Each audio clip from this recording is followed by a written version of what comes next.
So what can CEOs do to advance equity and inclusive economic growth in their home regions? And as you saw from the earlier poll, most Americans believe businesses can do more on this front. So in my essay, I propose 3 sets of actions that CEOs can take. Business executives can adopt internal company changes. They can act as a coalition of CEOs in their region around a shared set of quantifiable goals and actions. And as board members of organizations like the Chamber, they can drive change through influential civic organizations.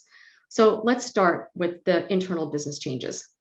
So CEOs can undertake an internal audit of their firm's diversity, equity, inclusion performance. And I'm sure many of you are doing some version of this.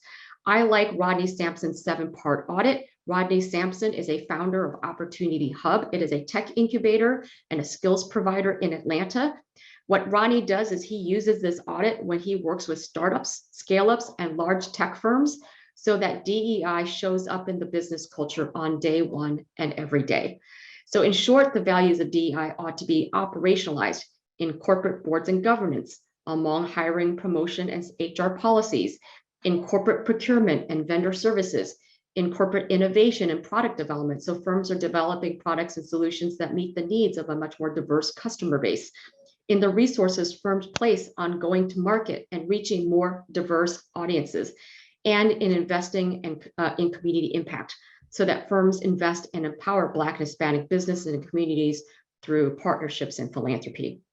So one good example of corporate action on DEI is One America. One America is a major financial services firm headquartered in Indianapolis Metro. Now, in response to a Brookings report a few years ago that found that only 26%, in that light blue bar, only 26% of jobs in central Indy actually were good or promising, meaning they paid a family sustaining wage or offered healthcare benefits and full-time work. When the CEO saw how few good jobs there were in the Indianapolis region, he announced an initiative to improve the wages and promotion ladders for their lowest paid workers, raising their pay to $18 an hour or $34,000 a year.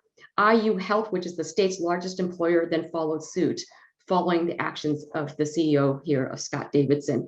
And you can see from this quote from the CEO, the reason he did it, he said, it makes business sense to ensure that the people holding these jobs feel valued and have a chance to advance.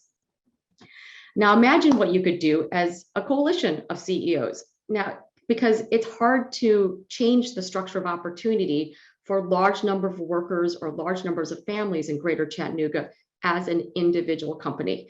But if a group of CEOs got together and committed to changing a regional set of KPIs, some performance indicators, in partnership with public and nonprofit sector partners, then CEOs could actually drive much more meaningful shifts that can take place in multiple companies, in civic strategies, in systems and policies that together can create change at greater scale towards a dynamic, racially inclusive economy. So what does that look like? So one idea is that Greater Chattanooga executives could work together to set quantifiable goals and actions around 3 areas: talent development, supplier diversity, community wealth, each of which could contribute to the region's economic dynamism, productivity, and inclusion. So on talent, CEOs in this region could aim, for example, to increase the representation of Black workers in some key occupations. Now, there are 2 sets of bars here. On the left, what you see is management occupations because of the importance of expanding diverse viewpoints in strategy and operations in a company. On the right is computer math occupations, which are growing in the post-COVID digital economy. And in both, what you'll see is that African Americans make up 14.1% of the total labor force in the Chattanooga region. However, Black workers are woefully underrepresented in management positions in Greater Chattanooga by at least a 3-to-1 margin. These are not C-suite positions. When you look at the data, management includes accounting managers, marketing managers, logistics managers, and other mid-level management roles that are really key when you think about the pipeline and promotions to higher level and C-suite positions. That middle layer of management is really important. Black workers are also underrepresented in high demand computer science positions, many of which who do not require college degrees, but yes, do require some training in data analytics, computer programming, or IT support services. So one goal when you look at this chart is what could local employers do to commit to increasing the share of Black workers in one or both of these sets of occupations to at least 14%, so that the workers in these jobs reflect their overall representation in the labor force. And I want to just stress that this goal is noteworthy because tech employment, as I said earlier, has expanded during the pandemic. In particular, jobs in 6 key tech sectors, such as software publishing, data processing services, they grew on balance over the course of the pandemic, outperforming overall private sector job growth, which is in that gray line.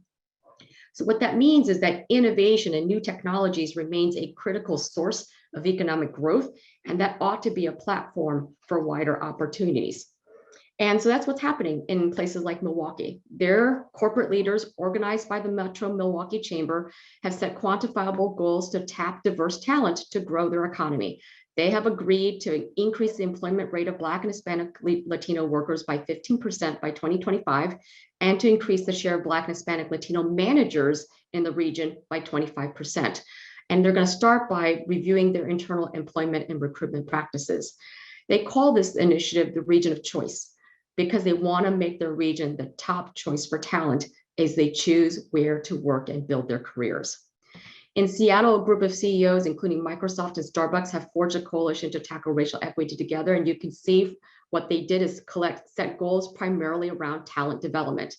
And you'll see it, employing a workforce that reflects Black communities and other communities of color, achieving racial parity and average compensation of employees in similar job categories, increasing Black representation in management and other senior leadership positions, and increasing internships and work-embedded learning experiences for Black students. Again, these are things that every region could try to achieve together. Now, on supplier diversity, this region's CEOs could come together to increase the share of Black and owned enterprises in the region through venture capital and partnerships.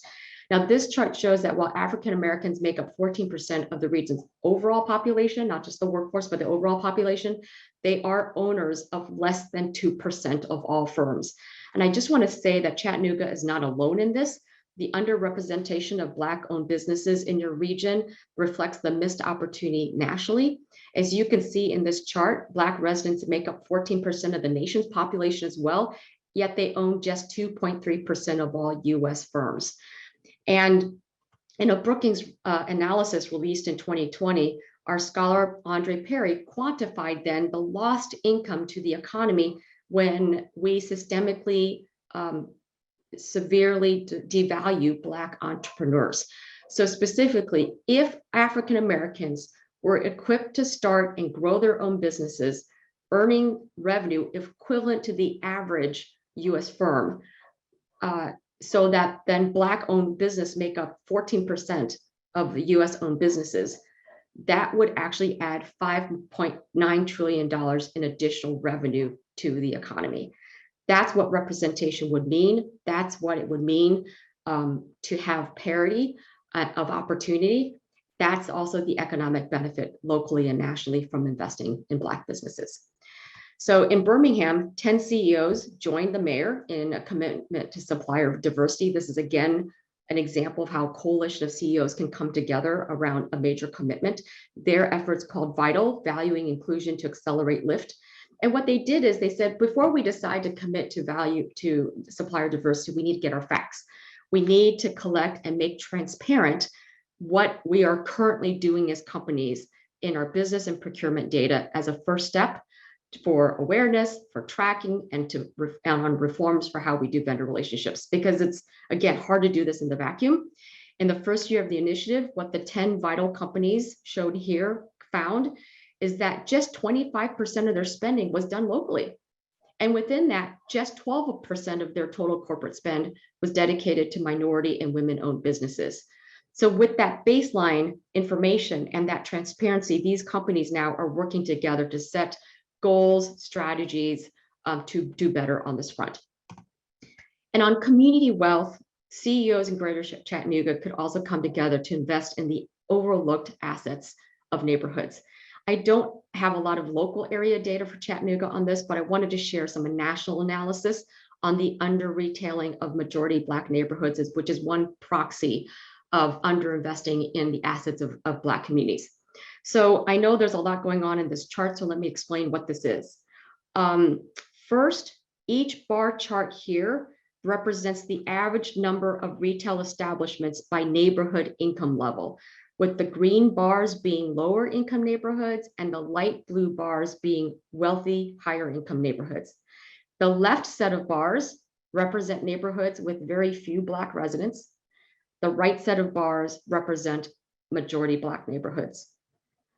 The primary finding is that nationally, there are a lot more retail establishments on the left side than on the right side, nearly double the number in some cases, no matter the income level of the neighborhood. So the bottom line from this is that Black neighborhoods, even high income Black neighborhoods, are penalized for their Blackness when it comes to market investment. And I think this chart is important because during COVID, we know some retail and food establishments closed both in downtowns and neighborhood commercial corridors. This is a good time to revitalize retail and other establishments. Think again back to small business creation, especially in communities that would benefit the most from a post-COVID recovery. And so I want to give one final example. This is a special focus of a group of companies in Chicago.